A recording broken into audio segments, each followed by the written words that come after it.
Muita calma nessa hora, muita hora nessa calma. Está começando mais um vídeo de horror e hoje a gente está aqui para falar de monstro. Monstro, cara, isso é um assunto que a gente ama. Gosta de monstros? Adoro monstros. Inclusive os da vida real, eu gosto de saber muito sobre eles. Não Saber perto de muito mim. sobre eles, não perto de você. E hoje eu selecionei aqui os meus 4 monstros prediletos da ficção, que não são só meus 4 monstros prediletos, cara. Isso tem mais coisa ali por trás, porque a gente tem que trazer um vídeo com conteúdo, não é verdade? Os 4 monstros que eu selecionei aqui hoje, além de eu ter um carinho muito grande por eles, todos eles também têm uma crítica ali por trás, que eles querem passar na história, uma crítica social. Então assim, o vídeo de hoje vai ser vídeo com conteúdo pra você levar pra vida, pra conteúdo acadêmico aí, ó. Você é Tá vendo? inteligente, tá vendo? Estudado, Tá vendo isso aí, assim. ó. Convivência com a Carissa. Já curte esse vídeo, já se inscreve nesse canal também, ajudar a crescer, por favor, e bora! O primeiro monstro que eu vou falar aqui hoje é um monstro que tenho muita paixão por ele, uma criatura que existe no filme bem controverso. Tem pessoas que não gostam, né, mas eu amo, e é um clássico do cinema porque é um clássico da comédia de horror, que são os Gremlins. Gremlins é um filme de 84, mas que ainda tem suas influências na cultura pop até hoje. Pra quem não sabe, né, o que são Gremlins, que criatura é essa? Bom, tudo começa na verdade com um Mogwai. O Mogwai, ele é um bichinho bem fofinho, que todo mundo queria ter em casa pra poder apertar e amar. Foi que o amor do Felipe é um amor meio assim agressivo. É Gana! Fala que você não queria apertar aquele Mogwai. Mas quando eu penso assim que eu crio um gato, eu não penso que eu... Tem um limite pra apertar. Tua cara foi bem engraçada assim. Você já percebeu que eu não tenho gatos, né? Eu percebi. Por isso. Começando a ficar um pouco assustada. Queria ter um Mogwai. Queria. Mas a questão é que pra ter um Mogwai você tem que ser bem responsável, porque no filme é deixado bem claro que existem 3 regras principais para se criar um Mogwai. Você não pode deixar que eles tenham contato com luz muito forte, ou principalmente com a luz do sol, porque a luz do sol pode matar eles. Segunda, você não pode deixar que eles caiam na água, porque se eles caírem na água, eles se multiplicam. Assim, a não ser que você queira vender, né, Carissa? Porque aí pode ser uma coisa lucrativa. Pode ser um negócio bom, né? Terceira regra e a mais importante de todas: nenhum Mogwai pode ser alimentado depois da meia-noite. Porque se eles forem alimentados depois da meia-noite, eles viram um Gremlin, que é uma criatura terrível que inferniza a vida das pessoas da casa, depois da cidade, e infernizam a ponto de matar mesmo. Os Gremlins lá do filme, eles matam várias pessoas da cidade e causam o caos. E isso não é algo sólido do filme. Os Gremlins, eles são uma mistura ali de vários conceitos de mitologias europeias com mitologias asiáticas que são reunidos ali numa miscelânea para gerar as criaturinhas do filme. Acontece que originalmente os Gremlins, na cultura europeia principalmente, eles estavam sempre relacionados com a questão de tentação. A crítica ali por trás dos Gremlins é de como nós, seres humanos, somos frágeis com tentações que temos no dia a dia. É claro que no início, na época das lendas europeias, isso estava muito relacionado com a questão do pecado. Mas dá pra gente conseguir trazer a questão dos Gremlins um pouquinho mais para hoje em dia e pensar em vícios mais simples do dia a dia. Por exemplo, a tentação dos Gremlins é a comida. Os próprios Mogwais sabem que não podem comer depois da meia-noite, porque eles não gostam quando viram Gremlins. Só que ainda assim, da meia-noite a fome desperta neles e quanto mais proibido é, mais eles querem comer. Essa questão do que é proibido é melhor, Carissa. Não é novidade pra ninguém, não é? Então Né? assim, dá aquela saltada na geladeira de madrugada, Carissa, quem nunca, né? Eu então, todo assim, dia. quem somos nós pra julgar os Gremlins? Somos tão parecidos ou piores que eles. Então, fica aí essa reflexão e essa indicação. Fica a reflexão pra vocês. O próximo da lista é um monstro que me traumatizou quando criança, tanto negativamente, né, que fiquei um pouco assustado, mas positivamente também, porque ele é de um filme perfeito, na minha opinião, o melhor filme de Guillermo del Toro, que é O Labirinto do Fauno. Mas não estou falando do Fauno aqui, eu estou falando do Homem Pálido, que se você não associou até agora quem é o Homem Pálido, quando você vê essa imagem aqui, ó, desse jeito. Fica meio difícil não associar. Fica meio difícil não associar. O Homem Pávido, pra quem ainda não se lembrou, é a criatura que habita ali naquela terra subterrânea pra onde a Ofélia é mandada depois que ela já realizou a primeira prova do fauno e tá indo realizar a segunda. Quando ela chega ali, ela já é avisada que teria essa criatura ali que aparentemente está dormindo ali numa mesa com um banquete majestoso. E ela tinha sido bem avisada de que ela não poderia tocar em nenhuma das comidas que tinha na mesa. E aí a gente tem uma coisa muito interessante que é, a Ofélia chega lá e todo mundo já sabe que ela não vai conseguir resistir, ela pega uma uva, eu acho, se eu não me engano, ela pega uma coisinha ali da mesa e come, e no momento em que ela come, o Homem Pávido desperta, ele coloca os olhos nas mãos e começa a perseguir ela numa cena que é muito boa. Gente, essa cena é icônica do cinema e pra carreira do Del Toro principalmente.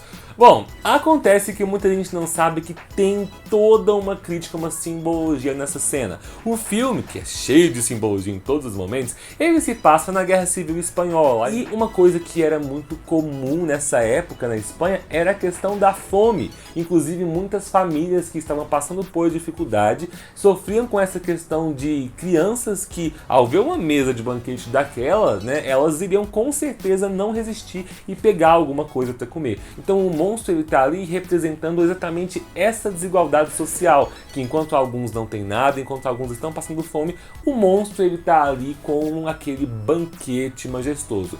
E mais, até essa questão dos olhos estarem nas mãos dele, na visão do Del Toro, tá exatamente atrelada a esse fato de você enxergar as coisas sempre por um viés de posse, um viés materialista, que complementando com a questão ali da comida, está totalmente atrelada com essa crítica da desigualdade social que o Del Toro quer passar com esse monstro, com essa cena, e que, gente, melhor monstro do filme, um dos melhores monstros. Eu queria um filme sobre o Homem Pávido.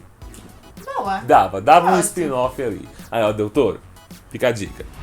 Terceiro monstro dessa lista e um monstro amado por muita gente, que na verdade assim, não dá pra chamar de monstro, ninguém sabe exatamente o que ele é, e é sobre isso que é o mistério que cerca o Babadook. É um filme que muita gente assiste e não entende, certo? Porque foi necessário muito debate na internet, que é uma coisa muito boa, é muito bom quando um filme leva um debate adiante, né, para entender o real significado de Babadook. Babadook, se a gente for ir pela premissa bem simples, ele é um ser, uma criatura que passa a habitar ali a casa de uma mãe viúva que perdeu o marido num acidente no mesmo dia em que ela deu à luz. Então o filho dela, ele já nasceu órfão de pai e não só nunca teve nenhum contato com o pai, como a mãe sempre sofreu muito com as memórias, né, com o luto que ela nunca teve tempo de ter ali pelo marido, ela não permite que o filho tenha contato com memórias do pai. Ela não conta pra ele sobre o pai, ela não fala com ele sobre a pessoa que ele era. O filho gostava muito de ouvir histórias, ela lia as histórias pra ele, e um dia ela pega um livro que ela nunca tinha visto ali na casa dela. Você nunca viu o livro na casa, você não comprou, mas você vai ler pra criança, né? Tudo bem.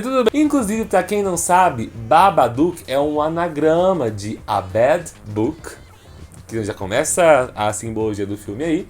Depois que ela lê o livro do Senhor Babadook pro menino, ela percebe que aquele livro não é livro pra criança, né? Começam a acontecer coisas na casa dela, ela tenta se livrar do livro, ela queima o livro, mas o livro sempre volta. E aí, ela é atormentada pelo Babadook o filme inteiro, ela e o menino, até que o Babadook toma conta do corpo da mãe.